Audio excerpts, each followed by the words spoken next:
oh, this is what it's about. Like, it reminded me of my childhood, like the music I grew up with. That was so simple, but it was delivered so passionately. Like, you didn't have to prove all your chops, and you could just have everyone at the edge of their seat.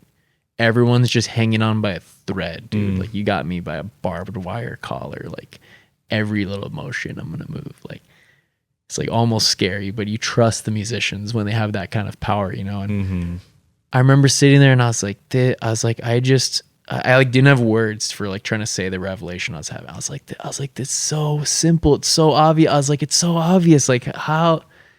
And he just said this thing that stuck with me. He goes, yeah, man, it's so nice to remember. Thank you for tuning into the Reminders podcast. You just heard the voice of Sam Frampton, a very talented, super skilled musician who's found his way to Yellow Springs, Ohio from Maui, Hawaii. So I just spent the weekend in Yellow Springs this past weekend, and Sam was the first friend that I got to connect with, spend some good quality time with. And yeah, we just really dove headfirst into chatting about his upbringing and journey to Ohio. He and I have hung out a handful of times. We've been in similar circles, and I've always enjoyed his vibe, but we haven't necessarily gotten a chance to really hear each other's backstories prior to this. So it was really fun exploration of that. Many twists and turns in that story. Sam has a really beautiful, fun way of describing things, and yeah, I was actually impressed with the way he works with metaphors and his storytelling. So it was really fun conversation for me. I think you guys are going to enjoy it. Not much else context to give for the conversation here, other than that he's got an upcoming album to be on the lookout for. Consider New Perspectives, an album by Sam Frampton. So be sure to give our brother a follow. He's on Instagram at FunkStealthily. And you can find him on all the streaming places as Sam Frampton. All right, that's it. Let's dive on in. Gathering many reasons why. The only thing that keeps me here is love. The only thing that keeps me here is love. The only thing that keeps me here is love. Thing that brings me back to home is love. The Sean Cast, the podcast, Sean's podcast. Dude. Did you know that I do a podcast? Pod T Kelly. I feel like I've seen clips before. Okay. I did kind of know. Yeah, it's called Reminders. Reminders for Living Lucid. That's so cool because my first album is called Don't Forget to Remember. I love that. And the first little like attempt at like a tour that I ever did, I had a band. We were a 4-piece, and it was Sam Frampton and the Reminders. Oh no shit! Really? Just for that one. I didn't know that. Yeah, nice. That was like a few years ago. Okay. What was the Northwest. What was the origin of how that came to you? The origin of how that came from me is I had a teacher. Who in college who was my jazz tutor and my piano teacher, and I ended up living with him at his amazing property called the Birdhouse. And it was a very iconic place in the town I went to college, Olympia. It had a very vibrant music scene. And my teacher, shout out Theo, he really was like the most life-changing like mentor for me. Like he took me under his wing. I got to go around and follow his various bands he was in on tour, and I got to be his like piano tech and get into these little festivals and stuff, and I'd help him load his Hammond organ and nice. on and off oh stage. Wow, yeah. And we'd go like he'd do this thing. This is a side tangent, but I'll get to the Reminders. Yeah. Theo was, and I'm not gonna say his name too much because he's so like he just likes to be in the background, but he would literally go to like the Salvation Army and like these different places and find old pianos, and he'd fix them up and just go deliver them to various musicians and friends' houses. So he was so important to him that every house and like all our friends had an acoustic piano. Okay. At all times. So we had to go around and help him with that. That's awesome. We had a van, we'd load in and out. Respect. Anyways, that he changed my life, and living with him and living at that property with those other musicians that I went to school with. and the community, like getting to hang out with my professors, even like after hours, true. my guitar teacher, and like go to these festivals, and like and then we'd be all jamming at my house after school on the weekends, throwing the sickest parties. All the bands in town would come through our house. That's great. And that was a really iconic part of my life and a huge growth point for me. Wait, this is back in Hawaii? No, this was in Washington, Olympia, Washington. Okay. Got College. it. Okay. And that was when I got my confidence in myself that I could like be a musician. I could hang. I was so self-conscious my whole first half of college that I like didn't fit in, and I felt like musically or just socially, all the both. Yeah. Okay. I left my first college because of the social differences. Oh. I was like, the culture shock was, I never expected it. I didn't see it coming. I was so confident, but yeah, I got really bullied a lot, and I didn't even know I was getting bullied till like halfway through the year. I kind of like I realized really? everyone was making fun of me In college. Okay. Yeah, I would just like college bullying is a different level. That's weird. Yeah. I know. I was in California. I was like LA kids, and I guess. Yeah, like all my roommates who I thought I was really good friends with, they actually like didn't like me. I kind of realized, except for like a couple of them I was really close with. Yeah. Gotcha. But anyways, yeah. So that college just wasn't right, and I had some lifelong friends there who I'm still in touch with. But I ended up transferring to the college I originally wanted to go to that I don't know why I didn't go to. I know why I didn't go to, but anyways, so many tangents you could go on, you know. The college I went to was Evergreen that I transferred to my second year, and I was so ready to like renew myself because in my first year over in California, all the musicians were so intimidating because all of them grew up playing jazz, and all of them grew, and you could only do two things: you could go classical or jazz. If you want to be a music major, you pick one of those routes and you kind of go for it. Mm-hmm. And I particularly at that school, or that's like standard for most universities. Yeah, gotcha. But I picked the jazz route because it was just more appealing, and I had more friends that, or like it just seemed more. It was just more inviting. Yeah. And I did classical for one semester, but then the jazz and the percussion and the calypso band were more interesting to me.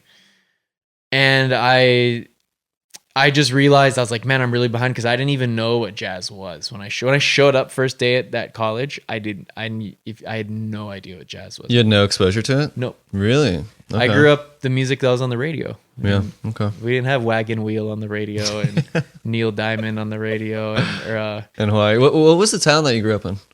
Kula. Okay. What was on the radio? What were you hearing? Mostly reggae music. Okay. Mostly like the roots reggae that was around there, Bob Marley, and then like Jack Johnson. It's big. Like once in a while, like we would get like the really big like national like huge hits. Sure, like, yeah. We had like you know all the school dance songs. Yeah. Apple bottom jeans. We had like the night's gonna be a good. Like we had all that. Some Stacey's Mom, like. No. Okay. I know about that. I know about that, but I never grew up with it. What year did you graduate high school? It's 2017. 17. Okay, gotcha. What about you? Yeah, Stacey's Mom is too old for you. Yeah. When did you graduate? 2010. 2010? Yeah. Okay, no way. Yeah. Wow. I'm a little baby. It's always hard to gauge. It's so hard to gauge in adulthood, like how old people are. Yeah, I know you think about it. I forget. The 20 to 40 age range. It's like, I just feel like we're all the same age at some point. Dude, anyone could be anything. Yeah. Seriously. But anyway. Okay, so you're hearing the hits, you're hearing like reggae, I'm hearing a lot of reggae music, and then there's a lot of Hawaiian music. Like we'd be, like sometimes maybe for my mom's work or something, or my dad had like a function, like a holiday party, there'd be these opportunities to like have staycations a lot where like you get a free hotel night. Like that kind of stuff pops up for locals all the time. Mm-hmm. And you go to the hotel and you just get this like really, or you get to go to the old Lahaina Luau and you get to experience Hawaiian music and the like contemporary mele, like the hula music. And that music's always, and my grandma and grandpa especially drilled it into me. And even my tutu and papa who raised me, who was like my adopted grandma and grandpa, like my first few years, I lived mostly with them. Gotcha. On a farm. And it was so drilled into me, like how it was like this, there was this heaviness around it of like when this music's playing, like we just take it in and we watch and we listen. And My heavy, dad, like that value was instilled heavy, or just like oh you yeah, just had that it air was about just it? always like Yeah. like my grandma. I remember every time she would reference like certain musicians, there would just be this like there would be this really serious look in her eye, and I just knew like, hey, this is really special stuff. And now like looking back, I know why, because it's literally like the culture and the language that almost was wiped off the face of the earth, Right. just like all the books and the whatever empires they got overthrown back in the, you know, by the Roman Empire and stuff. Mm-hmm. Don't quote me on any history things like that, but Of course. no, but the Hawaiian history is really rich, and Yeah. Okay. there in the I'm with you. 70s there was a movement, a renaissance to bring back the language really hard and like all these amazing bands that are my favorite bands, my biggest inspirations that nobody out here knows about, but I'm playing sure, those songs. Yeah. That music is just it's so heavy, dude. It's literally like it's just so much more than just entertainment. Mm-hmm. There's like this deep like preservation of something that's like this close to like, you know, being lost in the history. But there's so many people who have worked hard to make like a new ground, you know, new fundamentals. Mm-hmm. Now the language actually, there's not a whole lot, but there's like enough like speakers, you know, fluent speakers, and the music is just growing. There's so many young musicians of my generation who it's really important to pay homage to these elders. Yeah, that regrowth. So that music was always so sacred to me. That music was always so, I got to be in, then fast forward, I got to be in a Hawaiian ensemble in high school. And I got to, and in middle school too, like there was opportunities to play with the Hawaiian music teacher, and like I always loved playing ukulele, and I always played to myself. And when my grandpa died, like something in me, how I coped with that feeling of like death and loss for the first time was I just played my ukulele so much. I comforted myself with these songs that I remember them playing, like Kaylee Ereishel is a really iconic, like emotional, like no one can listen to Kaylee Ereishel without crying. And all the funerals always plays that, and sometimes weddings and special moments. And that music like comforted me and helped me to not bundle my emotions up, but like almost have like a dorsal fin to hang on to, of like this thing that guided me through like a really potentially scary time, and be like, it's okay early on. That's a great way of putting it. Yeah. Did your grandpa play? Did your grandpa play as well? My grandpa did not play music. He loved music. My grandma loved me. Like I said, they always just instilled in me to like respect it, and they were so in awe of it. And all my family was like so moved by music, so important to my whole family. So for me and my brother to have pursued music and be passionate about it, and to be like always like entertaining my family. Yeah. I didn't know your brother was in it. My brother's an awesome musician too, and we're like the, you know, we're like the musical kind of like relief, you know. Yeah. And everyone loves, and it's cool to be that role and know how important music is to my family. That shapes how I write my music too. I'm always thinking like about performing certain songs to my family, you know. True. I love that. Yeah. So all that to let me circle up a couple points. I was in Hawaiian music ensemble in high school. That gave me such a sense of purpose of like, oh wow, I can actually do something with music that's like really important. I can perpetuate culture and this language that has impacted a lot of how I see the world and who I am, and was always just so drilled into my lifestyle as a kid, so important. So there's like this extra purpose I have with it. And then going to college, all of a sudden questioning all of that, because now nobody gives a shit that I grew up playing Hawaiian music. It's like, oh, if you don't know all these jazz standards, you can't be in the jazz band. If you're not in the jazz band, you're not a real guitar player, and you can't fit, you can't hang. No one wants to jam with you because you're not good enough. Different reference points if you don't know these certain pop tunes as well, you know, like, dude, you've been living under a rock type shit. I'm sure you heard that, you know. Dude, just like, I just felt like I didn't belong there all of a sudden. Yeah. And I'm going there thinking I'm a very good musician. I'm like, hey, I can hang. I've played on these stages and back home, and I got my right to take the solos I earned, you know, in high school, and played I had a rock band even in high school that was did well. And anyways, then I fast forward to I transfer colleges now, and I'm getting to live with my jazz tutor teacher. He was the first one who instilled in me the like confidence that like I could do it, and like that's the first time I remember driving to jazz band at this new college, having like a panic attack. I'm so scared that I'm going to get the same feeling of feeling not enough that I had in my first college. Yeah. And I get there and it's so welcoming. And like these teachers ended up being like lifelong friends. I was just texting my jazz guitar teacher the other day. He was visiting Maui. I was giving him recommendations awesome, where to go. Yeah. Super cool. And man, I just felt so welcome. And I remember like just kind of faking it like the first day. And I remember him like kind of like talking to each person to see what skill level you're at and where you fit. And I remember getting this compliment of like, oh, it's a really good rootless voicing. And I had no idea what that meant, but I was just playing it like a ukulele. I was just pretending as a ukulele. I was like, okay, got it, yeah. Because I was just like I remember one time a Hawaiian music mentor saying like, yeah, just play the ukulele chord. Like there was some like connection that I brought from high school where it like slipped into my mind to like as an instinct because I like forgot something, got scared, and it ended up being like very correct, and it was like a good example. I was like, hey, like look, like this is a great way to play that chord, and I was like, really? Okay, there you I didn't go. know Yeah, why. right. And anyways, so I felt so welcomed in that music scene, and I got to really be myself and be a leader in that music scene and make my vision come true in that music scene and study a lot of people I respected and become friends with them and learn from them. I got to get guitar lesson from, it was literally like one of my favorite guitarists. I remember there's this guitarist, Gabe Judd, in that town, and I was listening to all this music that my teacher Theo was making me listen to every night. He'd show me like albums that to catch me up. He like made it a mission. He's like, okay, you want to be up to speed on jazz and all this stuff with your peers? He's like, here's what we used to. We're starting with this, and then we're starting with this, and we're listening to. Then he exposed me to all that. He'd make me sit in the car and shut up, and we'd sit in the car in his yard till late at night. Like all my other roommates knew, like, oh yeah, that's their daily, like their nightly ritual. Every night. Gotcha. Even on school nights, we're out in my car listening to music. Did he kind of just take you under his wing, or were you like yeah, you weren't taking like private lessons from him or something? I started with taking private lessons with him, and he said, hey, how about you move in? We got a room open. Gotcha. Wow. So he just really saw something in you. I guess, yeah. Yeah. Well, you said that your confidence really came online. What flipped that switch? Was it just the welcoming environment, or that instructor in particular?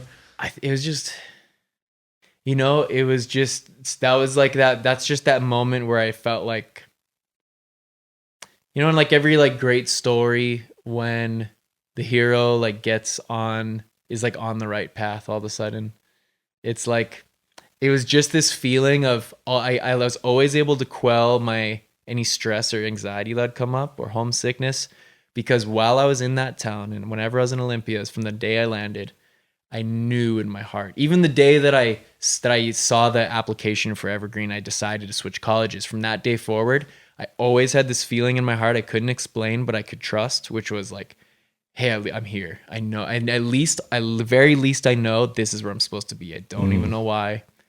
And it was kind of like that. Like I just followed that. So I'm in jazz band, and I just know after finding out I can not only be in the band, I get to be in one of the combos, and I get to grow, and it's welcoming. Yeah. And I knew, I was like, okay, this is part of this scene. This will be a scene in the movie of my life someday. Yeah. I'm like, this, boom.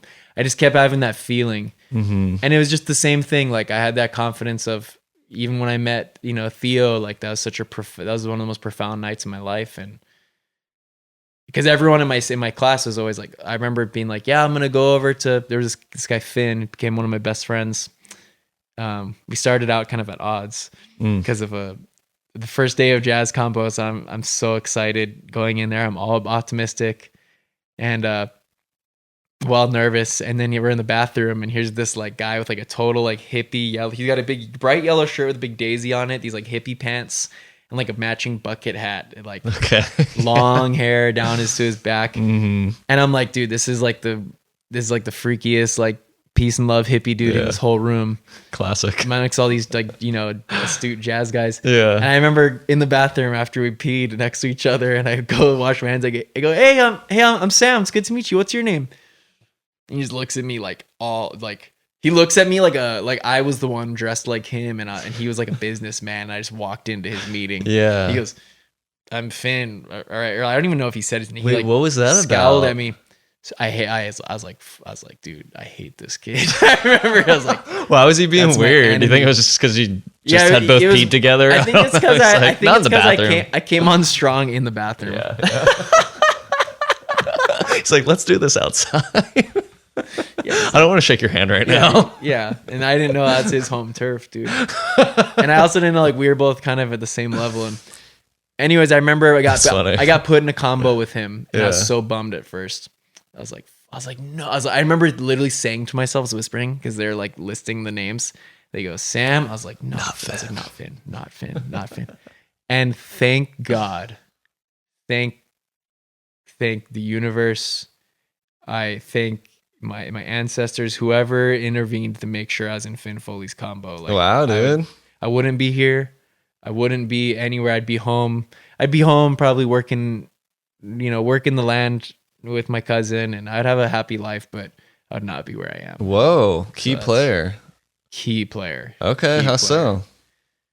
Dude, Finn is like, you ever play Pokemon? Mm-hmm. Like, I'm Ash, that's Gary, dude. Like, Okay. Remind me of the lore. Like, dude, he's my rival. Like we're like best friends. oh, and we're I was like, we thinking push of the each guy other. that never opens his eyes. What's that guy's name? Brock. Actually, no, Finn's Brock. I take Okay, that back. okay. Finn's Brock. Yeah. Yeah. Gotcha. Finn's Brock. Dante Caruso's Gary. Just like I- propelled you to like get better almost through competition in a way? Or? Yeah, a little bit. We really quickly became best friends. I convinced him to enroll. He was only a part-time student. I convinced him to enroll full-time in the music program at the school Nice. that we were at. Yeah. And he was the one who pitched the idea to his roommates, and he lived with Theo for me to move in. Oh, okay. Gotcha. And he ended up producing my first album. He ended Nice. up he's in every band I was ever in. And he's just one of my closest advisors. I go to him if I need advice about literally anything. Gotcha. And he's just my brother. That's my awesome, best man. friend.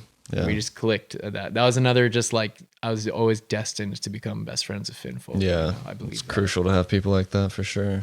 But Cool. yeah, so they invited me to live at that house, and because of Finn, and that whole story was because all my classmates at like during regular school, so jazz band was its own like thing at night.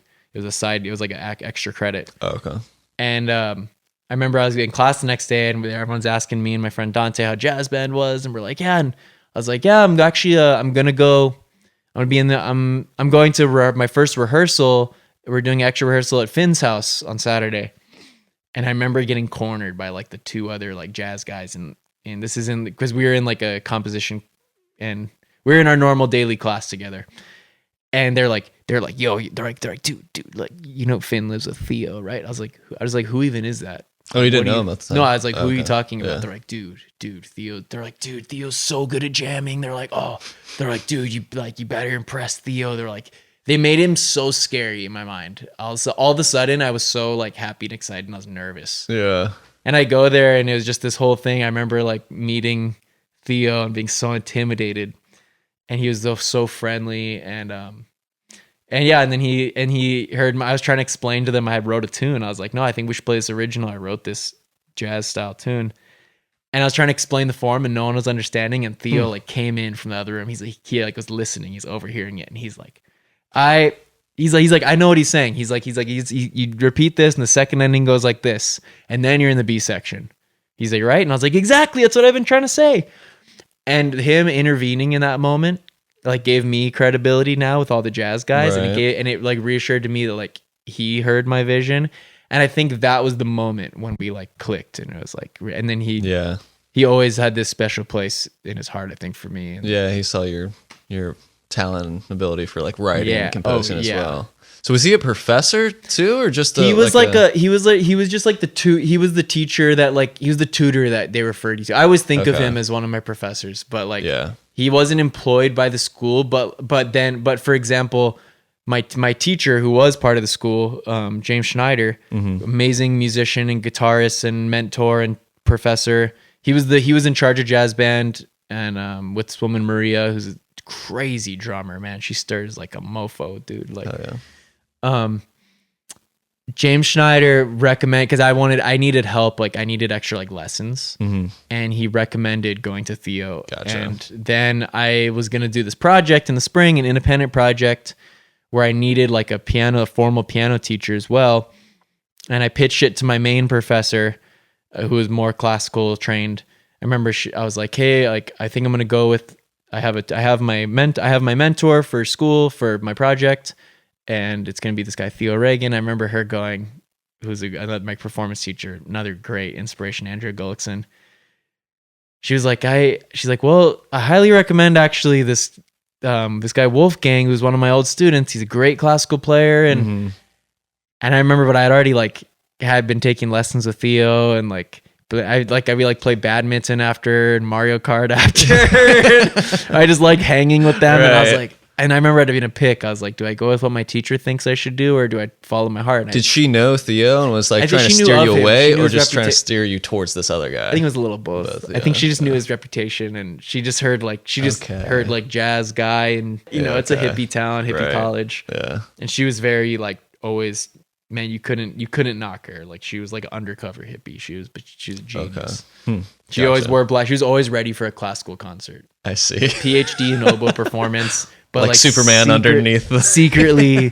I remember this one on the top, she came into class one time and made us listen to a Grateful Dead concert. This one time she showed her cards. That's hilarious. We always had this inside joke after, we're like, dude, Andrea's totally a hippie. What was the rationale? Like, what was she? It was about listening. She was making a point about authenticity and she was always about just putting your own voice and not trying to sound a certain way.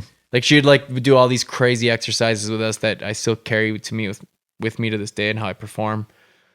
Like she'd say the word, like stop trying to sing it, just pronounce the word how you would say it in daily speech, and take that, that's your voice, and shape how you express a sound. Cool, I like that. Anyway, yeah. Okay. And the end of the day, I got to hang with the jazz kids. I grew a passion for jazz music that has been a guiding light for me in my life. That's a huge part of who I am. Also honor the Hawaiian music, and I've gone back and gone deeper into that before, and doing my own thing. And I got to have a successful band in Olympia that did really well. Yeah. And still is talked about in murmurs to this day. It's always nice when I go back to Olympia and people are like, yeah, were you in the Gang of Wizards? Yeah. And what was it called? The Gang of Wizards. Gang of Wizards. That's sick. Prolific. Would you guys dress up? Oh yeah. Yeah. Oh, full garb. The whole thing with the Gang of Wizards was it was such a safe place for everybody. It was a very freaky. It was kind of like Hogwarts. It was all the misfits and the freaks and the geniuses end up at this school. Gotcha. I think they I've heard it called the gay capital of the U.S. Just because they're I remember 52% of the student population was LGBTQ and it's such a. Yeah, I remember there was one kid who literally was I'm an elf, and even though he's a gnome. He's yeah, I'm a gnome, and he had the ears, and he would show up to, and he he's smart, did his homework, but he was just chill. But he was yeah, I'm a gnome, and everyone the teachers, they're down. I think he had his own vocabulary for how you had to refer to him, and really, dude, that was normal. I was the weird one there, and. Wait, you're he, him? Dude, people, it was just, man, it was such a special place. But the whole point being the Gang of Wizards was this safe place. That's so cool. I knew what it was like to be an outcast, and I knew what it was like to feel a little uncomfortable in the scene. And my vision with the Gang of Wizards when that came to me was all my friends from class, collaborative, democratic band. I was kind of more the spearheader of the vision. But whoever composed the song that we're working on, they are the leader while we work on that song. Take it, yeah. And I'm totally equal to them, and they can send me on timeout if they want. Yeah, I love that. That's the way to do it. And I think they did a couple times, but so you did facilitate that whole group. You weren't just joining a band. No, that was my vision. Sick. It was my vision. Nice. And so, what did that reach its conclusion? It reached its conclusion. Oh, really quick to circle the point, was just the whole point is if you come to a Gang of Wizards show, we are the most ridiculous people in the room. We're the most confidently extroverted and weird people. No one in that room can feel that they're the weirdest one there. Everyone's gonna draw their attention to us by fact that we're just characters.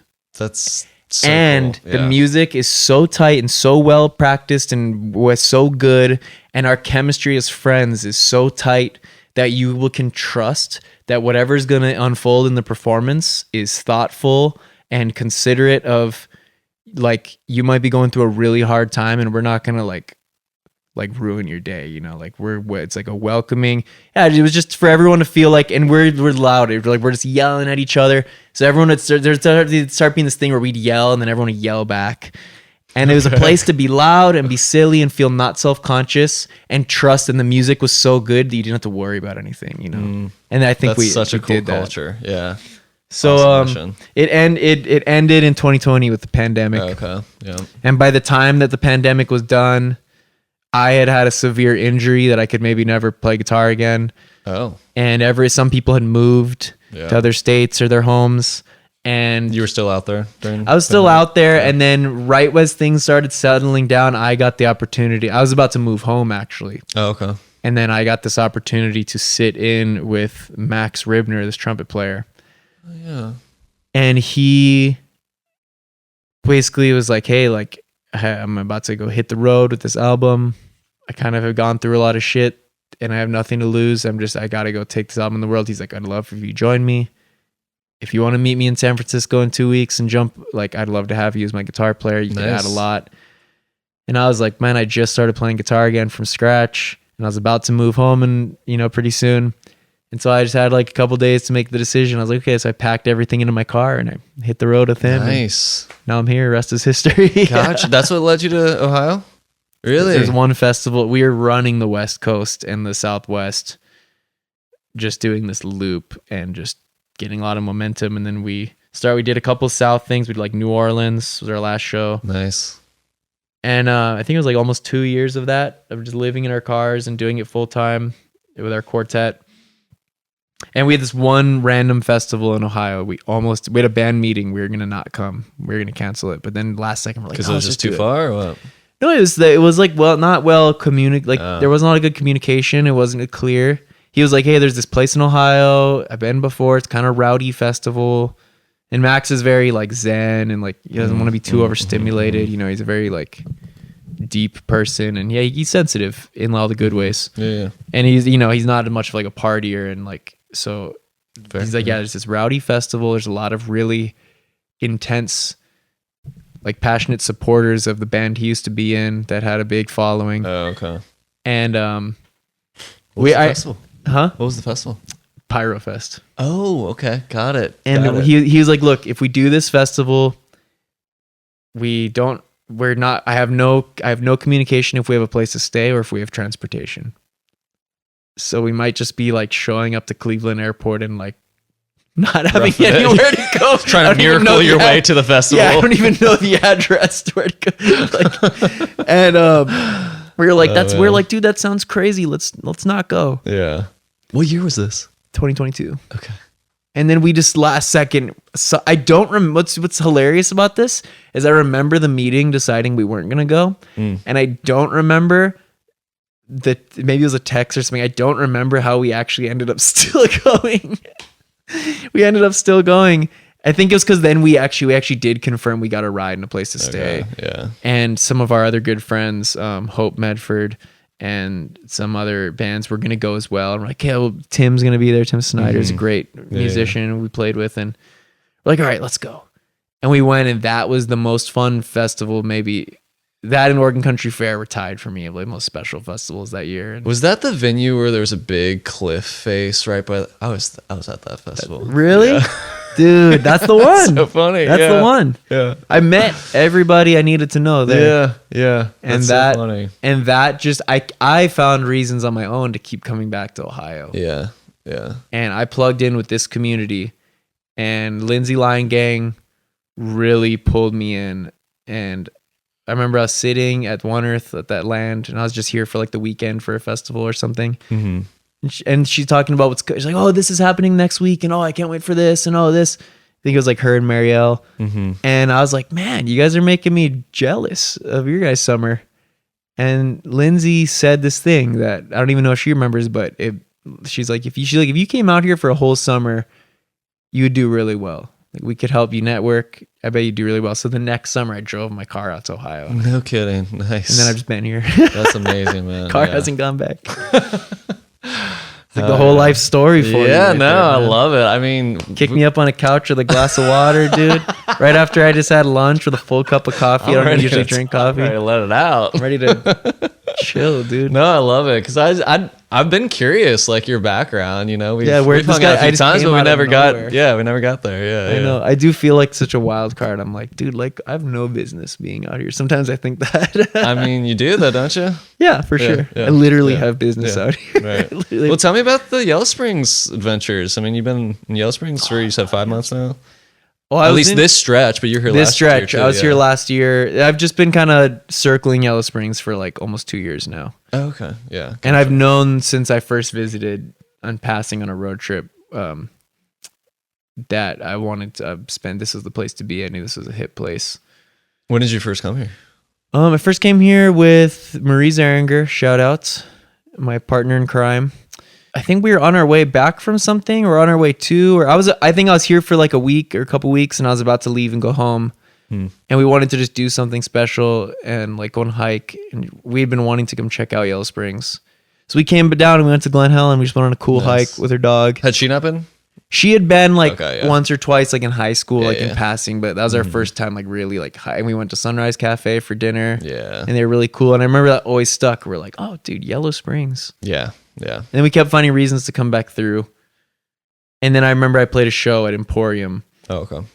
And that show I met B, and the subletting situation worked out well. And all these connections came together.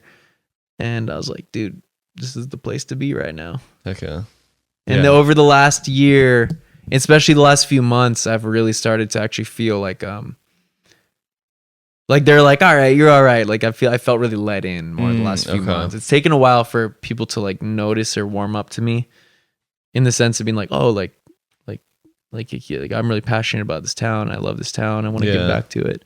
Are people a little bit like, I don't know, suspicious of people that are like new to the town or something? I think it's just comes from, I mean, I can relate to it being from Maui. It's similar to just being wanting to be protective of, there's a rich history here and there's a culture and there's like a tight group of creatives and people who are really, it's very emotional, you know, they're very invested in this scene. And so you want to be protective of it. You don't want to just let any old person come in. I get that's a special thing. And I think I've finally kind of, I don't know, I've people who are like, okay, like, he can hang, you know, enough. Cool. Yeah, Just been going to the jams and all those things, busking and. Yeah, I mean, I've been coming to Yellow Springs since I was in high school too, for just being one of those people on a Saturday. You know what I mean? Like it's a destination spot, especially Southwest Ohio, like an hour from Cincy or whatever. Like, yeah, come up for the day or whatever. Were you always, when you'd come up here, were you always hoping that there'd be like this magic? Like you're kind of like you're coming up here, like, dude, Yellow Springs is really cool. There usually was. Yeah, I think the there's first time happening. I came up, at least one of the first times was for the street fair. My buddy lived in Kettering, so he was my connection to here. And we would come up and just like, you know, go on the hikes and stuff. But there was one time for the street fair. Might not have been my very first time, but it was like definitely magical, you know, seeing some street performers. Trying to remember dude's name. It was the Family Band. I can't remember the guy's name, but he was great. Okay. Yeah, it was just, you know, just hippie town. I don't know. I was like a 15-year-old, you know, whatever, like 17, 18 or whatever. It's like the first exposure to just middle of Ohio. Yeah, exactly. Ohio. Yeah. Going from like suburban Cincinnati, like kind of having some areas somewhat similar, like North Side, I guess would be the closest thing we have in Cincinnati that could be comparable. He's got that hipster vibe, but it's more hipster and it's more just regular ass, you know, Midwestern like, town. Everyone's all like protesting stuff, but like here they're doing it. They got like mala beads on, like maybe light some sage. Right. So I know like the magic of visiting, but yeah, you feel like settling in for months and whatever. Like it's been. Oh, I love it. Curious your experience of it. Yeah, I'd love to stay as long as I can. I'm sure I'll always have a open door to be in the future to be able to come back here. I think I've always said like I want to stick around at least till my album's done, which it almost is, and then I'm gonna be leaving in June. Figuring out, we were talking about that earlier. I'm figuring out where I'm gonna live, and then yeah, I'll be kind of doing some tour legs here and there Okay. for Cool. like, like a week at a time. Gotcha. Nothing too crazy, but yeah, dude. Good. Heck Yellow yeah. Springs will always be like a special place. It reminds me of Olympia. I think that's why I really like it. Does it? It Okay. reminds me of Olympia, but it's in Ohio. Like that's kind of the best of both worlds. For if I'm not going to be home, those are my two favorite places. Have you been to Athens, Ohio? I've heard that that's Okay. like the, if you know, like cool spot to be. Yeah, I think it's somewhat comparable. I've not spent much time there at all. I was there literally only a single night. I was in a jam band. Sounds kind of about around the time you were in Gang of Wizards. Yeah. It was also a COVID death. We disbanded in 2020. Tragic. Yeah. But we went there for a basement show, house show, one night. So I've been there, but not really experienced. God, it. I want to go do yeah, a basement show in Athens. It sounds fun. Yeah, it was fun. It was a good time, but I didn't see much of the town. But I've heard it's Sure. kind of a bit of a hippie town. Yeah, it's College Town, right? Yeah. Or what yeah. the- I think it's OU. Oh, you okay? Yeah. That's right. What about Asheville?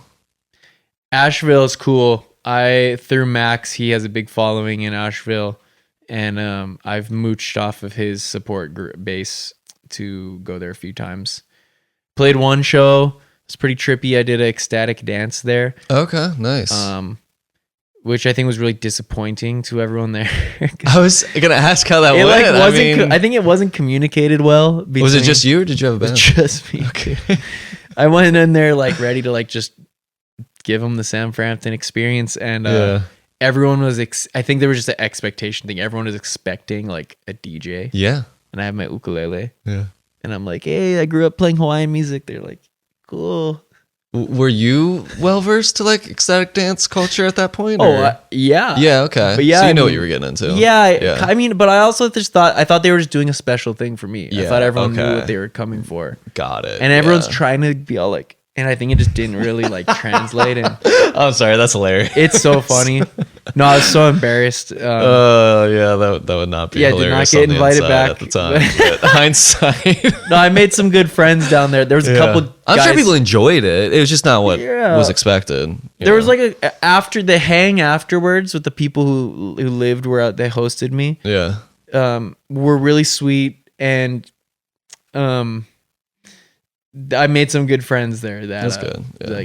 Like the show totally like fell apart from my perspective, because then all these people were like, hey, hey, we're musicians too, can we jam, dude? Like, and all of a sudden like all these jam bays come out and are just, and it was like did not blend Yes. well, and I'm playing all these changes that like some guy on a Right. keyboard like does not know. Yeah. And so I'm like on their turf, so I have to like let it happen, and I usually get nervous when some random people just come up.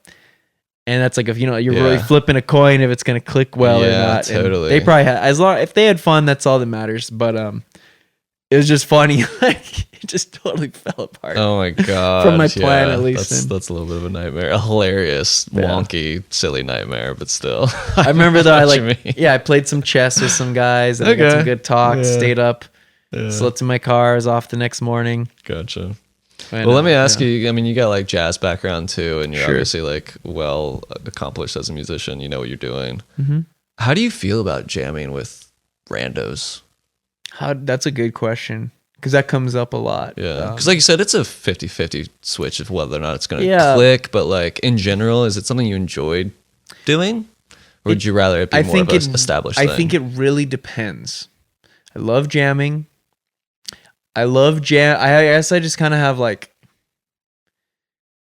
standards for like what, and this is just how it is. Like I don't choose this. It's just my truth. Is I have standards for like what is gonna make it enjoyable for me. Yeah, I think that when you're, same. I just think it's like, I can't help but use like Pokemon as an analogy. Like when you're starting out as a trainer, you got to like take every battle you can to get experience points. You need your Pokemon. You got to take everything you can get. Like it doesn't even matter the type of Pokemon you have. Everyone's using tackle and you're just hammering it. Like that's XP, so baby. important. That's what you need. Is that XP? Yeah, you just need experience points. And I feel like I did that. Like there was a period of time when I was younger when I was just always hungry to just literally strum a guitar, hit a drum every chance I got with other people all the time. And I put in a lot of time for years. Yeah. And everyone needs to do that. It's a rite of passage. And now I'm at a point where I'm really trying to I'm really trying to honor a specific music tradition and also push it forward. And I put a lot of physical and mental and spiritual energy into that.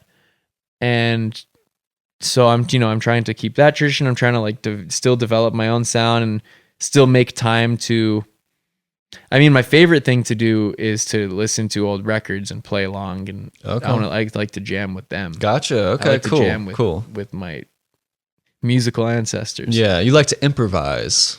Yeah, improvise and jamming in terms of just like winging it with other humans. I like winging it with other humans, but not all the time, you know. Yeah, so it's more of a risk. I love watching it. I think it's beautiful to watch, and I love to enjoy and listen. But I just don't have a lot. What I'm trying to get at is that I don't have a lot of extra. I mean, I had an injury that was bad, you know, in college, and I just try to be very intentional. If I pick up my instrument, I want to really mean it. Yeah. If I hear a jam happening, and I get that like feeling in me, I have something to say, I have something to add, and I get that like tickle in my back of my throat, you know, my loins start shaking around, and I'm like, oh, I want in. Yeah. If I get that feeling, which could happen at any time, I'll jump in, and then it's fulfilling because I have something to say. Now I'm like, okay, I actually have a reason to go in there because I want to add this. Yeah. But to jam just to jam, I just can't waste the hand strength. I can't afford to because I don't want to get injured again. Sure, yeah. So it's less physical limitation, but also it's like I don't like let the cooks cook, dude. Yeah. I want to just when I have my time. I also there's a thing too where I get a lot of stage time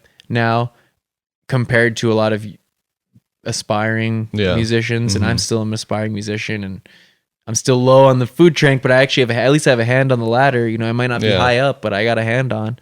I might not be at the top of the totem pole or even the middle, but like I'm at the bottom, you know. I'm trying to bring it back to your Pokemon analogy, but I just don't know the lore well enough. What are they? You get like badges or something? It's all Pokemon, bro. What's when you like face off with a trainer? You get like some kind of you shake hands and you get like some kind of reward. You know, yeah, you get the experience. You won, dude. I thought it was like a little badge or something. You get a badge when you go to the gyms. Okay, that's what I meant. Sorry, that's like a rite of passage. Yeah. I called them trainers. So yeah. What are the trainers you just find? The gym masters. That's the daily jams. Yeah, the trainers are the daily jams. Okay, yeah. No, the gym leaders. The gym leaders. Okay. There's only a handful of them, and I know when I face a gym leader. Yes. I know when that's that. And you got a few badges under your belt at this point. I have a couple badges. Yeah. I can use the HM surf outside of battle. I can use fly outside of battle.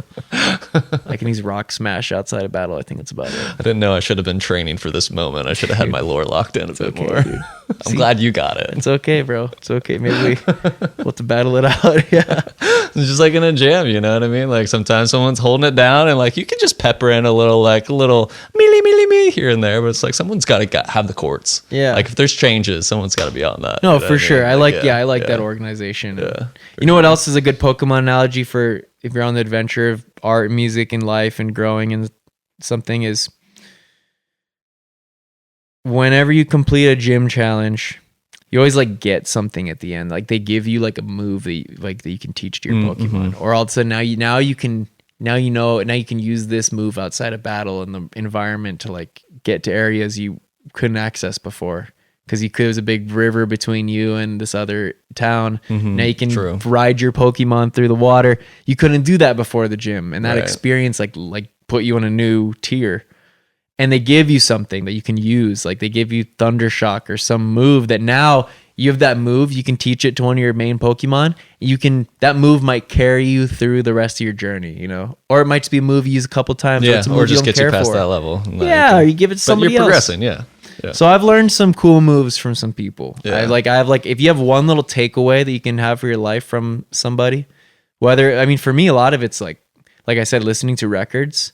And when I'm playing along, I can always, there's a few records that exist that I can listen to them over and over and always have a new takeaway with or without my instrument. I can be like, oh my God, that's like, I should go buy that donut, you know, or like, oh my gosh, like, yeah, dude, I'll make some crazy life connections just listening to records, which I attribute to all that listening time I spent with Theo at the Birdhouse. Yeah. A lot of like, it's just something about when you really listen to a record, that whole experience of like You get the CD going, you have to go flip the vinyl. Yeah. When you're listening to that record, you could put your phone on airplane mode and the music still goes. Someone could call you and the music doesn't stop. Right. It's happening. It's outside of you. Yeah. It's you know what I mean? And so it's easy to lose that. It's so much more intentional when you're sitting there listening to it. I don't know. I've just had moments where literally my neural chemistry changes. Like literally like I'll like forgive somebody. Like I don't even know who. All of a sudden, like I just know I'm like, dude, like I think I like just forgave like my elementary school bully. I don't know what happened, dude. Like I'll be like, yo, I think I'm over that. I don't know. I don't even remember what I'm over. You like, you know, your DNA changes, dude. It literally like. That's what I'm thinking. Like literally the power of frequency and the power of music. You know, I'm just thinking of it's like little cheat codes in our brain. Like, oh yeah, forgiveness unlocked. You know? That's something. I wasn't even going for that. I just came across that cheat code. You know. Yeah. It just like, happened. Whoa. Yeah. Like, yeah, and I feel that's one thing that. Always jam, like swim with the sharks, like always jam with people who you really admire is a really good way to learn and level up and do that. Very true, yeah. And then also like jam with your friends to just have fun, you know, like you don't always have to be like make it competitive or climbing or having to always like learn new, like just have fun. Yeah. But then there's that balance of like pushing to like learn more and then also just having fun and just kicking back and very true. Playing with your friends. And yeah, sometimes it's just about the chemistry between the people. Sometimes it's about the actual just music itself that's beyond the people. It's just like, what are you striving for? Very true. And that part, I feel like just like I'm always promoting, especially to the kind of like new age, like hippie crowd that we find ourselves hanging with. And I love these people and I'm so with it of like everyone's hearts being, I'm on the same page with everyone of like where we're spiritually aiming to embody and push growth ourselves personally. But then when it comes to the music, I'm always pushing my peers and my friends like, hey, dude, listen to the greats. Like they were already tapped into this stuff. Like just because they didn't have the tie-dye shirt, you know, just because they didn't have the Grateful Dead hat, this was before the Grateful Dead existed. Like you want to know who the Grateful Dead listened to? Right, yeah. They listened to Miles Davis. It's a lineage, yeah. Yeah. Just like, start somewhere, yeah. Yeah, you want to know why Jerry Garcia was like transcendent in all these ways? Because of who he was listening to, dude. He's listening to like the grandfathers of banjo, and he's listening to Miles Davis and John Coltrane. Like, go there, go to the roots. Because there's a lot of this like, oh, so-and-so's so cool, I want to be like them. It's like, dude, who do you think they idolized? Like trace the ancestry pull of the thread. Inspirations. Totally. You know? Yeah. Because then this movement, all these songs that people are making and the messages they want to put through their music, now it has this like strength. Now like it could hold up in the, you know, against any other music. It's on the mainstream or anywhere because you got your roots solid, you know. Now it can't be knocked over by some wind because it's, you know what I mean? It's deep. Yeah. No, I love that. That is deep. It's a good reminder to me, a beat ago you mentioned like just jamming for fun too, like have casual conversations, you have deep conversations, you have like conflict resolution conversations, you know what I mean? Like apply that to music, same deal. I think I just like almost similar to you, but you might have like, I don't know, somewhat of a healthier relationship with it at the particular moment, I'm not sure. But the way I relate to music is like it is like a sacred act for me. Like to me it's like such an intimate spiritual experience of like, it feels like channeling, you know, like it feels almost highfalutin to say that, but then it feels egotistical to say that I'm writing this music, like as if it's really generating from me. When you're speaking about lineage, like it is all like, you know, just creativity is just passing through us. So that's just like the relationship I have with music is that it feels like such a like, I'm precious about it. And I think I can be too precious about it in terms of like, I don't always want to play with other people because it's like, it's such an intimate thing. You know what I mean? We don't get like, there's levels of intimacy that we feel comfortable sharing with other people depending on how close we are with them and things like that, you know? Yeah, bro. I kind of feel that way with music. I identify as a straight cis monogamous musician, bro. Yeah. We got some polygamorous people out here too. Yeah. I steal that from Marielle. I respect that so hard. And no, I do too. I've been in multiple bands at the same time before, and for sure. there's a period where I was in a lot of bands at the same time, and it was a lot. But No, it's important to get those different sides.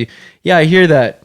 I can relate to that too. Of like, my relationship to music has been very much. It's always that at its heart. That'll always be there. That like, I don't know. I always think like I sum that up of like just being right there In the moment of playing, or what do you mean? just in the moment of the universe Yeah.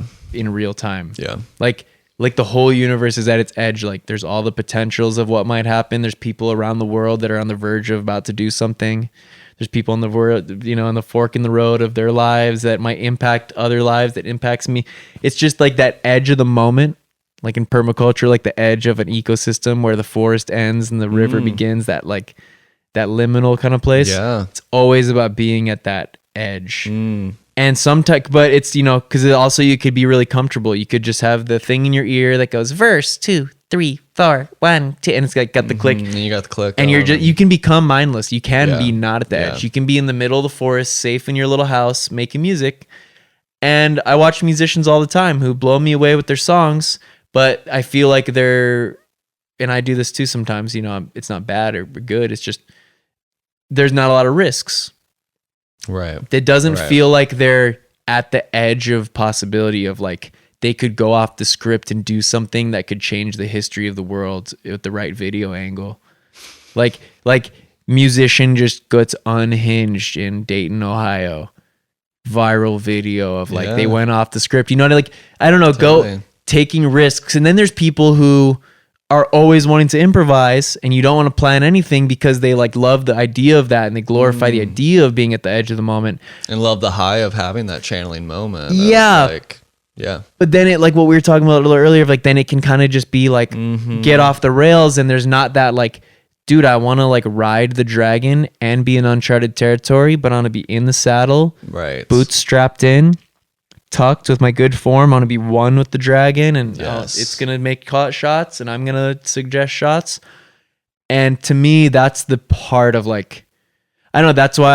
That's why I can listen to Miles Davis and be like, dude, that is the epitome of grounded Mm-hmm. and at the edge of possibility, Mm-hmm. and also unspoken structure that's like agreed upon with like that. I mean, that's what I love about jazz, just period. Or even like George Benson, like, you know about it, George Benson? George Benson is in my nightmares, dude. George Benson terrifies me. You're talking about being at the edge of the moment, dude. Okay. What the fuck? dude? Why? Why George Benson? Dude, I listen to George Benson and I have no idea what the fuck is happening. Okay. And I like those are some of the early like jazz tunes that I learned as a guitarist. Yeah. And I love them. And there's just always, to me, it's just humbling. I listen to it, I'm like, oh, dude, like there's always something. As soon as I think I'm like the shit, and as soon as I start getting in my head that I have it figured out or I get too comfortable, I can listen to George Benson. Literally anything off of Breezin', Okay. that album. Like, or just, oh god, anything he does, dude. I've got a couple of his LPs. That's why I know about him, but George I Benson, haven't studied them. They haven't like blown me away. Joe Pass. Oh, dude, we'll have to listen to some George Benson Okay, after yeah, this. yeah. You got to listen to Affirmation. Okay. And You don't know that. and try to tell me there's not forces at this universe that are greater than us that could pummel us at any second, dude. I don't know. I just like look at that. I'm like, dude, you don't talk about channeling and tapped in. Yeah. I just feel like he's still alive. Is he? Oh I yeah. didn't know that. Shit. Oh yeah. Dude, he like 90s. he played with like Corey Wong recently. Really nice. And I saw this video, so cool.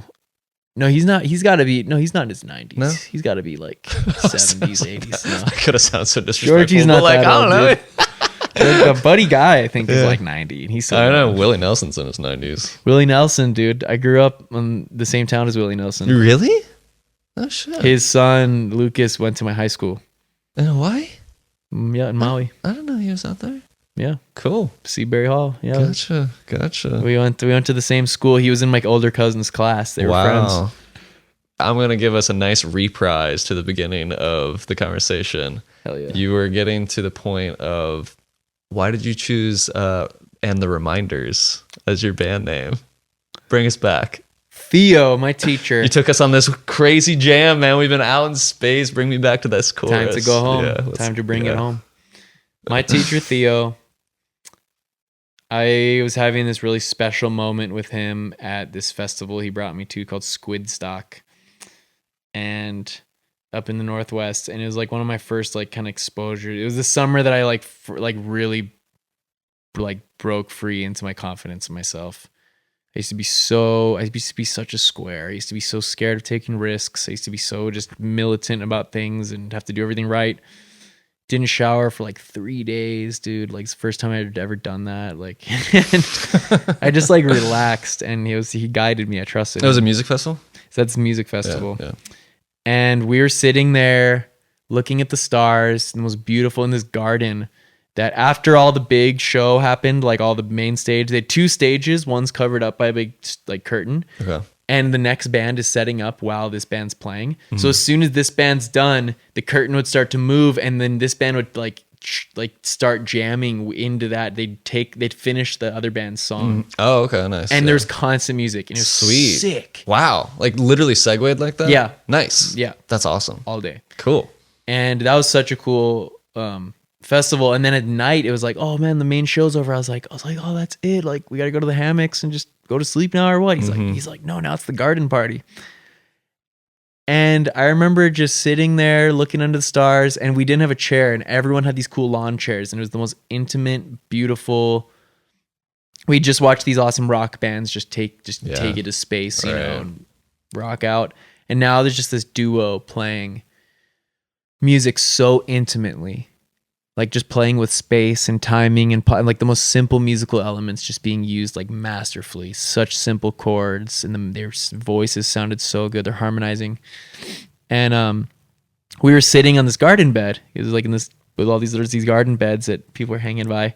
We didn't have chairs, so we sat back to back, and we were each other's chair. Oh, we just nice. leaned back.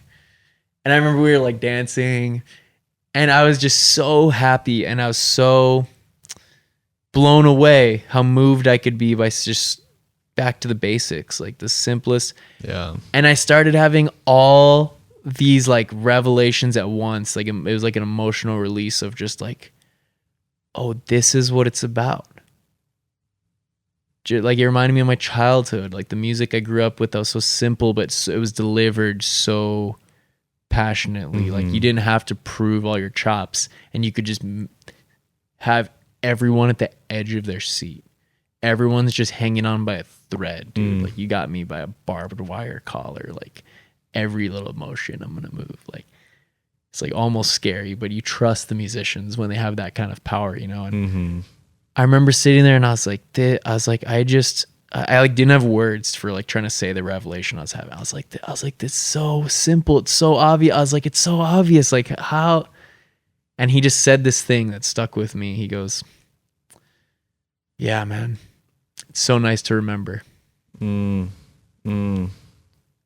that just like hit the spot. Wow. He's like, isn't it so great to remember? Yeah. And that always stuck with me as like my goal. Like that's my musical intentions. That's why my album first title is called Don't Forget to Remember. Because I made it at the Birdhouse with all my college friends. They're the band that's supporting me. Okay. Hell yeah. And I love that. Yeah. And so when I did that little tour for that after that album, I was like the ReMinders. Yeah. Gotcha. And then what's also, you said something about Lucid. That's the first track of my album. It's called No Lucid. kidding. Nice. That's from that. I wrote during that same time period. Gotcha. So it's all tied Heck together. yeah. We got some fractals passing between the two of us. That's amazing. Dude. Yeah. See what happens when you listen to Miles Davis, kids? I was thinking too, I mean, the way you put it, like that experience of seeing the rock stars, like taking it to space and having like this very grounded, like close to the roots. Dude. You know, close to your roots, but also like those guys you were jamming with in childhood, they're close to the roots. Like it's acoustic instrumentation. Like it's not flashy. It's not trying to be anything particular, you know, like the showmanship of the smoke and mirrors or anything. It's just like grounded, rooted, earthy. You know where else I felt that experience? You guys, Hope Fest 2024. The Flowers. Yeah, Marielle and the Flowers. Nice. I except like that was so threatening to me. It was so good. What? I remember It was like threatening. I was so upset, but I was like relieved at the same time. That was the most confused emotions I ever like. Oh, talk to me about it. What were you, yeah, say more. What Dude, were you I had to upset like. about? I remember telling Marielle and oh god, she's the coolest. She's literally the coolest person in the whole world. Why am I forgetting her name? I'm so embarrassed. I love her and I look up to her so much. She has the coolest haircut.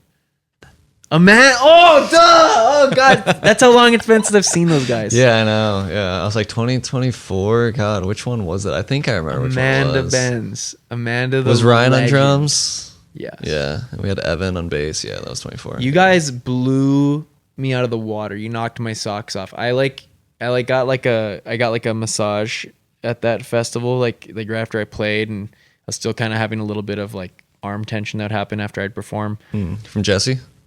Nice. Great. And I'm sitting there listening and I'm just like in awe. And then I snapped out of it when the massage was done. I was like, wait, like I like realized what was happening. I was like, dude, that's that's a band happening like live out there. And I come out of the curtain and I was just in awe and I like sat down on my knees and I was just like, no, dude, this can't be real. Are you kidding me? Like in every like turn, like just talk about being at the edge of the moment, having someone like all this, your covers you guys would do that were so clever and the banter and I just couldn't wait to see what was going to happen every millisecond. I was like, wow, what's going to happen next? And I hadn't so felt cool. that in a long time. Yeah. And it reminds me of the Squidstock experience. Like, anyways, but no, I was just pissed. Like afterwards, I was like, dude, I don't even know if I liked that. It was so good. Because you wanted to be involved? Because you're like, No, well, I didn't want any guitar. part of it, dude. I did not want to be in. I see this is like it's hard for me to express my emotions. Like, Yeah, I'm so curious. I don't mean to put you on the spot either. no, but put me yeah, on the spot, yeah. dude, and force me to say it. Force me to say what I don't want to say, dude. Like, I felt like I guess I felt like a mixture of like, I thought I was bringing the most. I don't know. Sometimes I do get like cocky sometimes in my own head, and I try to always keep that in check. Of like, not even cocky, just. I guess I'm just proud of myself, and sometimes I'm embarrassed that I'm proud of myself because I know how much of a limb I'm going out on. And I know how scared a lot of people would be to like put that much of themselves out there. And my music is like my inner world, and it's vulnerable and it's Right. exciting and scary to share. Yeah. And I've like broken through the barriers of like being okay with putting myself out there. And so sometimes I'm like, man, like I'm doing a really important thing by like owning myself on the stage and putting myself out there. Like I do recognize that that's valuable, and I'm proud of myself, and I'm not perfect, and I'm not the best musician. I'm always trying to get better, and I'm always trying to learn, and I always am in awe of the greats and the elders ahead of me who I'm doing my best to honor them and pay homage to. Then very once in a while I get Marielle and the Flowered, and like you guys all of a sudden. Okay, here's what it is. Here's why I'm like, I don't even know if I like this. And it's totally like my ego, but I'm like, I don't even need to be here. They got it covered. I'm like, dude, like that's all that this entire region could ever. Oh, like they got it all down. Okay, not even the festival, but like I see. It's like you're like a busser at a restaurant, and then you go out to go bus the tables. They're all already done. And there's that feeling of like, wow, the tables look great. My job's done. But like, wait, like, why am I even here? Yeah, I get that. They did a better job than I could have done bussing those tables. And there's a little bit of guilt of like, what is my purpose here? I literally had this existential crisis after I saw you guys. Wow. Play. And I was literally your biggest fan there. Nobody liked your performance more than me, and everyone loved it, and everyone remembered it forever. But I still will fight anybody for number one fan. Wow. And every aspect, it was just it reminded me of the Gang of Wizards, dude. Like you guys just had this chemistry with each other that like the music was a souvenir that accompanied. We got to watch your chemistry express itself through whatever means possible. You guys could have been doing like sock puppets and it would have had the same effect. Because I could just tell you guys were all just right there with each other, so responsive. Dude, when Ryan Wells has the ninja mask on, or like the headband, I learned that day like that he's serious, like he means business. Like if Ryan Wells has the ninja bandana on, he's not fucking around, and I should just like I need to go breathe and like take heed of myself. I need to check myself. Like, have I had enough protein today? Am I hydrated? Did I drink a lot of water, but there wasn't electrolytes, so maybe I don't have enough salt in my system. I need to like regulate myself so that I'm prepared for what's about to happen. Yes. That is him buckling in. He's getting that bandana on. Dude, I've seen him sit down. So he hugs everybody and greets everyone, but he's like also like on a mission, and he's so humble about it. And he sits down, and I've seen him sit there for I think we timed it. It was like 4 hours, maybe 6 hours. And Marie and I, it was a One Earth. We were both clocking it. We were keeping track. We're like, dude, has he gotten up? Like, he did not even take a pee break for like maybe 6 hours. Yeah. And literally from the last note to the first note, same energy, dude. He locks in. Yeah. And then like I've always complimented your guitar playing. You know, I love your guitar playing and your style and your originality you put into it. And like, we're both open tuning brothers, so I always respect that. And obviously Marielle and Amanda. Yeah. Dude, obviously Amanda could probably take on an entire army, like of armed forces of a country, like with her voice. I think she could literally like deflect a like nuclear bomb. Like, she could probably cash it in like 1 or 2 times in her life and be like, okay, like I can't do it again, but like I did. These are the thoughts that go some spirit bomb shit. This is what's happening while you guys are like singing Beatles songs about gardening. I mean, I so appreciate knowing this, not because I feel personally like praised. Even but though you are.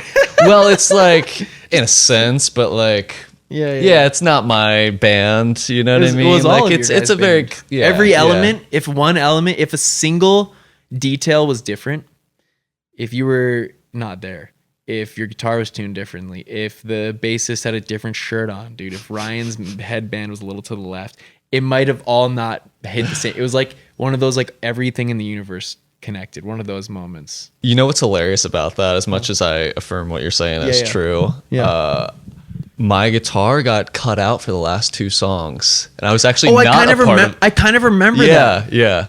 So that was very distracting and like a bit of a bummer. So the end of that set, my experience of it was less of a high for sure. I was upset for different reasons. I do remember that. No, but I was like, why am I here for different reasons? No, but they carried it. But then they carried it, and like you being up there, it's just still like there's just a I was still strumming and singing along unplugged. So there's a cosmic thing that happens. I've had that happen where my guitar isn't heard at all in the mix, or it goes out, and I'm still like, my energy there's a part of it. They're gonna sing differently if you weren't there. Yeah. Shout out Moroni. He and I were looking for whatever was not connected. I still have no idea what the issue was, but somewhere. Dude, also at what was the Herbal Symposium? That show too. That was the like Woodstock, dude. That was like legendary. That should be in the history books that night. Like, I'm glad. I hope you guys recorded all that.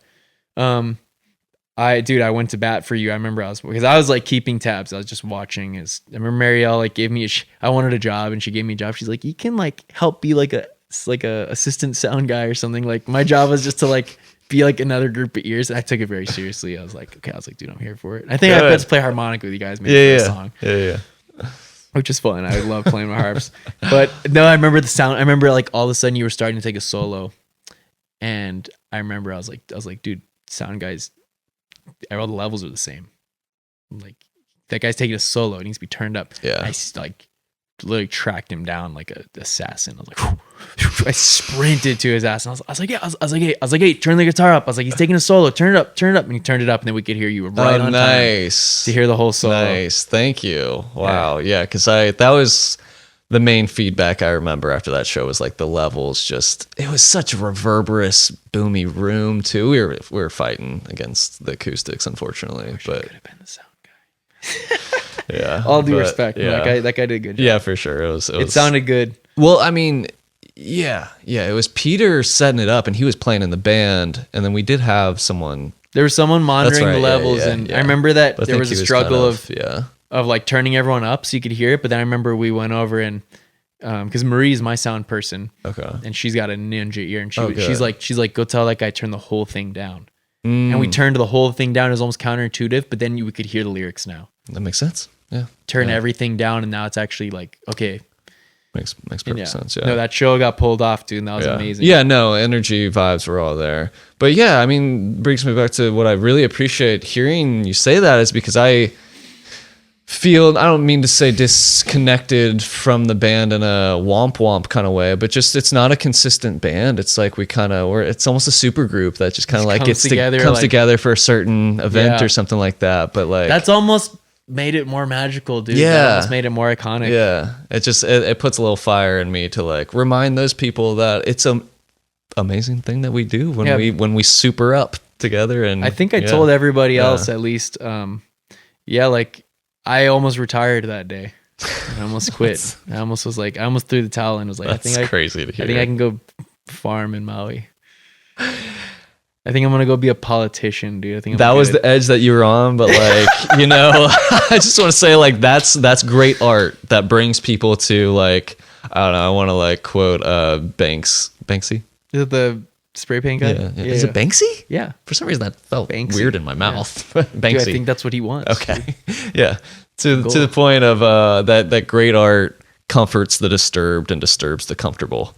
I don't know, not exactly the situation you were in, but like just something that it it awoke some kind of something for your ego to like let an aspect of your ego move on.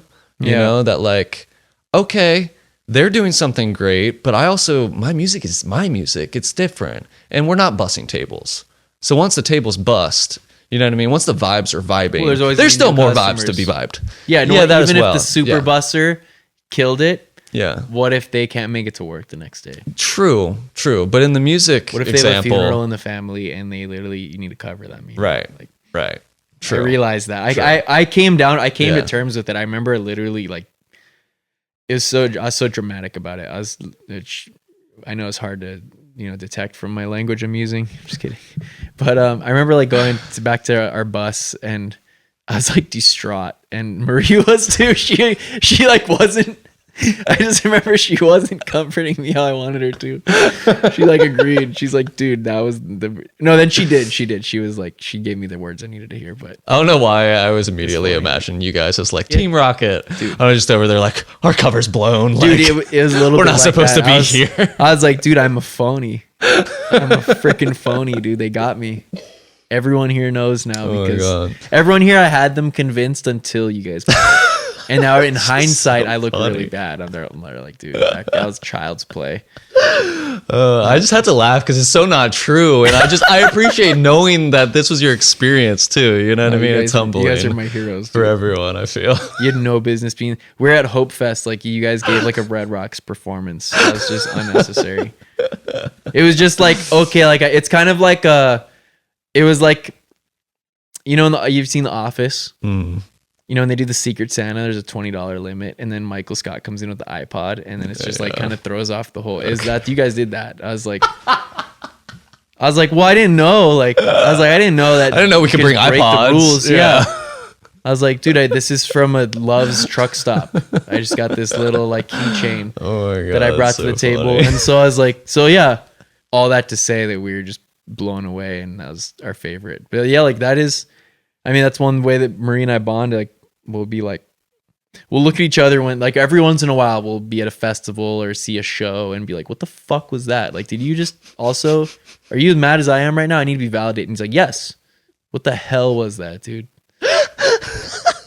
See, I get mad when it's not good. Yeah. No, I'm like, I don't know. Like, just I don't know what it is. Maybe it's like how I grew up. I'm like, when it's like not good, it's like predictable.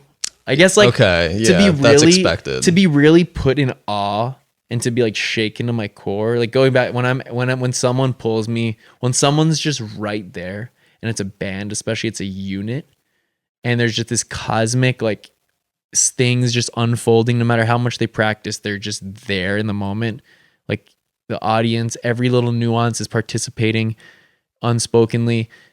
When something just catches me like that, like I guess I have a high bar for it, but like when I'm just moved and I'm like undeniably not just being polite, oh hey, good set, I'm like, dude, that shook me. That's like great art, like that I remember. That's when it reminds me what it's about. I'm like, oh yeah, I'm striving for greatness. I'm striving to change someone's nervous system and their DNA. I'm striving to give someone a memory that will transform them, that they can always draw on. I can always draw on my memory of watching you guys play at Hope Fest and being like, that feeling I always want to strive for. That's simple. You know, I've had that a hand. It's a blessing when you get to feel that. And it's totally. And you can't feel it every day or else it wouldn't be what it is. And we can't deliver it every day either as artists, but to strive for that is strive for it. Yeah, why not? And you might not hit someone the perfect way that you hope to hit them, but maybe they just get the right nutrient that like balances them out. Yeah. Like you give them enough of what they need. They're like, oh, actually that was really nice. And exactly. then you up the bar and you always change it up. It might not be, an ego death for someone out there, but like if you're striving for that level of an existential experience, dude, best case of art, exactly. Best case scenario, you play a show and someone's like, I'm gonna do my laundry when I get home. You know what, I'm gonna. Best case scenario, dude, you play a show, they're like, yo, dude, I'm gonna quit my job tomorrow. Yeah. I might actually take a shower tomorrow. Yeah, like, you know what, actually, like, I'm going to not be a musician. I want to work in a restaurant. I'm going to be a stockbroker. Oh, my God. You know what? I'm going to call up my brother tomorrow. I haven't talked to my brother. Hey, you get someone that's to some real wins. You get someone to make a connection in their brain. Yeah. Dude, I'll never forget listening to Kinda Blue one night. There was a period a couple months ago where like I was just on the edge. I was recording a lot. I'm almost done with my 20-song album. It's going to be 4 EPs, 4 or 5 song EPs. I was going to say, is that a double album? Yeah, it's gonna be, but I'm splitting it into EPs that all chapter perfect. 1, 2, 3, 4, and they all it. tell a story. And Love it. It's literally my story of my coming to age. It's literally my story of me going from growing up and becoming the man I am and an adult. It's my coming of age story. Dig it. In music. And anyways, it gets emotional sometimes, it gets deep sometimes, it gets draining sometimes, it gets confusing. And I can't wait to hear it. Yeah. So I need like a grounding thing. And for most of the album, I have my favorite CD is Kinda Blue by Miles Davis, and I'll just listen. I'll come home and I'll literally sit in my car and just listen to it, or I'll like come home and put it in the CD player while I'm cooking dinner. And there was something that clicked in my brain one night. This happens to me a lot, especially with that album. And like Peter Moon Band and Olaman and all the old Hawaiian albums I love too. Incredible play. There's some musicians who would blow your mind. Come out of Hawaii too, like some players. Not just, oh, that's so special, they're keeping the language alive. Like they're also some fucking soldiers, dude. Like, anyway, side note. I was listening to Miles Davis, listening to Kinda Blue, and I was just noticing like just how I'm like, man, Miles, so much of this time while the mics are recording in the room that they were in, like you can just feel the gravity of the room. You know when you're in a room and like it's like tense or like it's really calm, like you could feel the energy of the room. I think that's what I love about certain old jazz records. It's like that's the other instrument. Like that's one of the players, one of the band members is the vibe of the atmosphere, room. Yeah. And it does make it in the microphones and it does come out in the speakers, especially when you listen to a cassette or a record or a CD. Dang, dude. Wow. And I'm listening to it and I can feel in the room the way that he like will say something and then like let it sit and then like wait to say something again, or even it's someone else's turn to talk and he's got his horn down and you can hear him listening. Like he's still there, but he's not like, it's not the Miles Davis show. Like he's just like, he's just listening like you are. He's like sitting in the audience with you while Cannonball Adderley's taking his solo. Yeah, yeah. Or while Bill Evans is playing these like wild chords that are just so like literally like a blanket on Christmas Eve and the snowing outside and the power just went out, but there's enough heat from the fire to keep you, and like you're still cold, but the blanket's comforting enough you can fall asleep. That's how Bill Evans' chords feel. Wow. To me. It's well like, put, bro. You know what I mean? Like, it's not just totally like, oh my God, like I got my heater on and my foot warmer and like cucumbers in my eyes. It's like, no, this blanket is just warm enough for me to be grateful for it. But like my low-key keeping me alive as well. Yeah, but my face is cold. Yeah. And I have to hold it right here, but I want to still breathe. I don't want to get the like particles in my throat and shit. And like, so I have to hold it up to my nose, but now my nose is really cold. And I put it under my nose sometimes and to warm up, and then I have to expose it again so it's the fresh air. And it's like cold and my ears are cold and I have to wear a beanie to bed. But like I'm cozy. but it's still cold. You know what I mean? What You're about still his on the playing edge. is evoking that? There's a certain coldness to it too. You gotta just like, listen, dude. You gotta just hear it. okay, It's just he's not like playing. I already explained it. Yeah, he's not. I thought I just told gave you you all those words for that. What do you mean? I just fucking What more told can I you say? word for word, dude. Can you Just translate? put so much effort into that description. The fuck, dude? What's wrong with you? I know what I'm listening to tonight. Yeah, listen to Kind of Blue, and no, it's just the Yeah. quality. It's like C major to G major to F. Those are great chords. Those 3-note or triads, or on a guitar, it's like 6 notes of the same notes. Classic. But like, I don't know, play a C6 and then like tickle the sharp 11 on top, and then move to like or just all the middle, do these clusters in the middle, like these pentatonic, like play all the pentatonic notes on a chord with a nice stable bass and that's moving and rhythmic.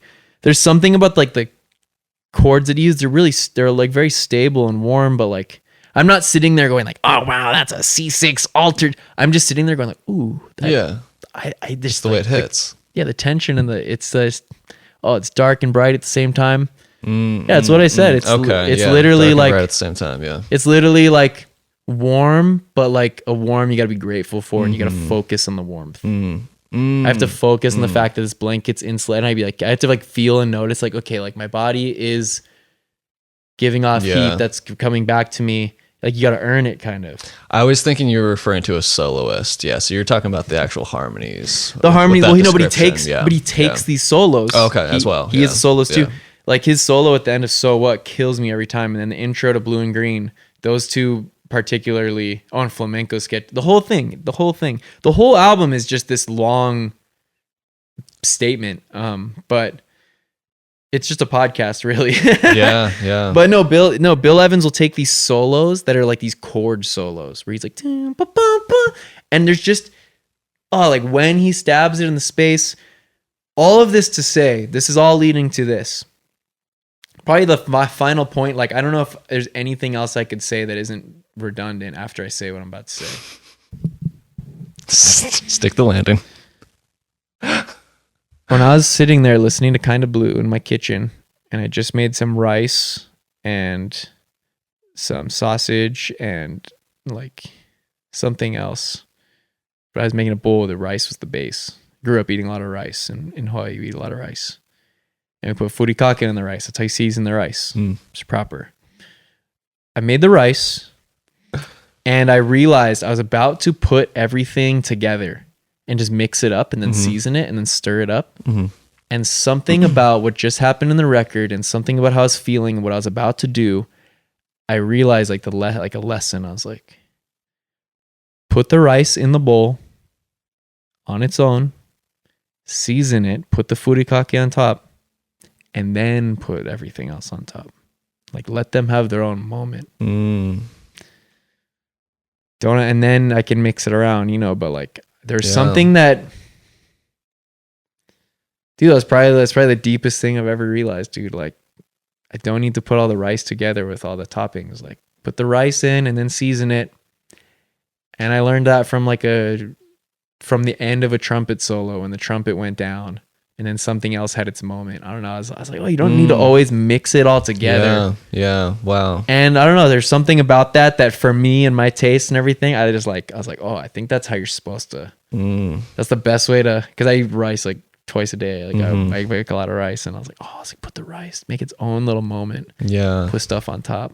I love that, man. There's a time to mix it all together. Of course.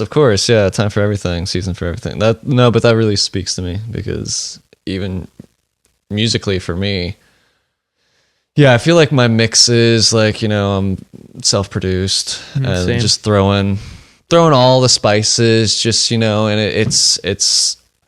it takes a level of devotion and discipline not to, when you're overdubbing yourself, to treat each take like a solo, like you're a soloist, like this is the thing that's going to shine. Yeah. To really like set that foundation, spice it for love of God. You know what I mean? Like, don't make it bland. No, the furikake is so important. Yeah.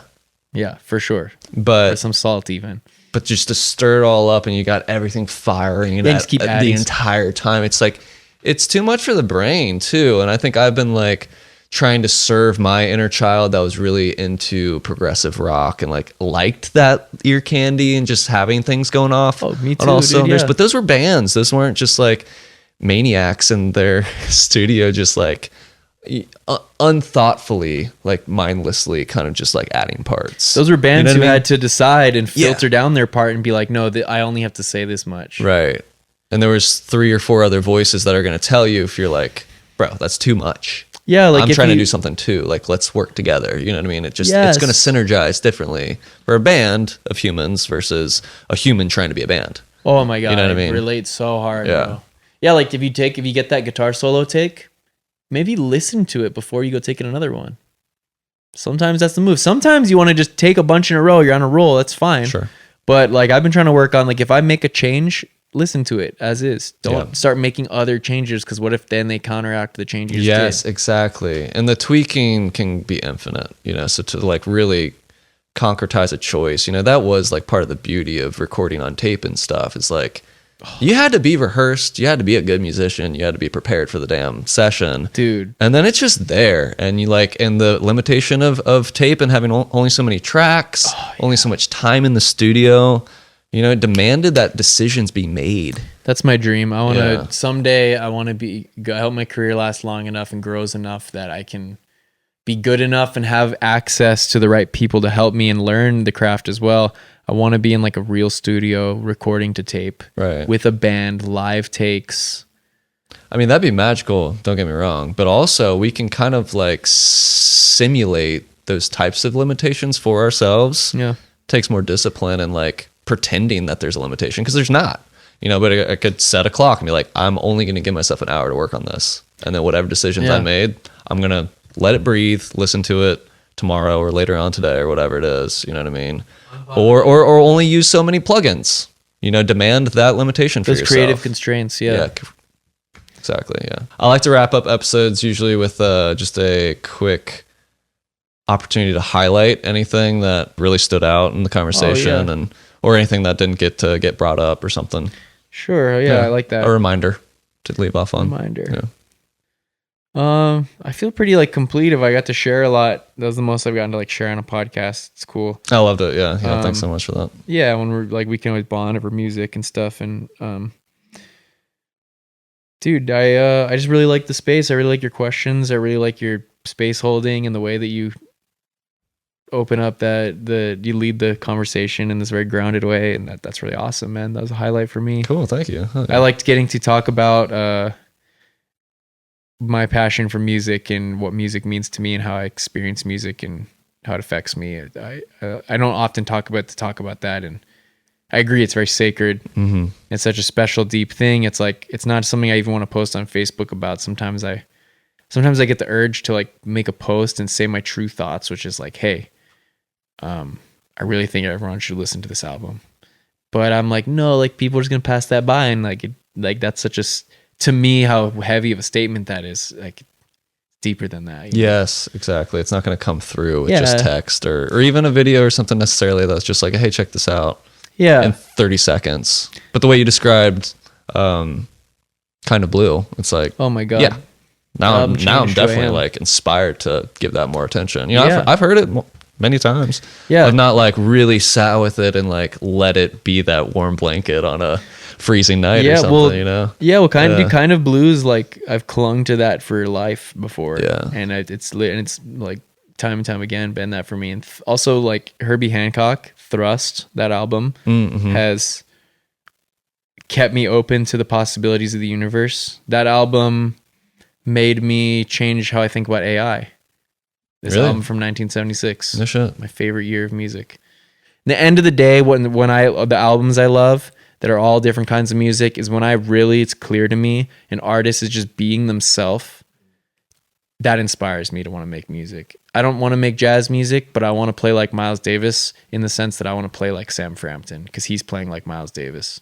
And I hear Robert Beaumont play guitar, and that makes me want to play music because I want to play music like me. And I hear Herbie Hancock play the keyboard, and I go, man, I want to sing just like Sam Frampton, you know, because I hear their voice. Amen. Yeah. Perfect segue into the highlight that I wanted to share is literally full chills when you were saying what your mentor said. Like, it feels so good to remember. So good to remember. So nice. Isn't it wonderful? It's the truth. Thanks, Sam. Appreciate you, brother. Consider New Perspectives coming out soon. Sam Frampton album. Come on. Home is always calling me. How long to be there so soon? She's soothing me slowly. Nobody knows. It's just a feeling when you get there. And I'm as sure as there are stars up in the sky. Home is what is calling to my heart. Home and love are not so far apart.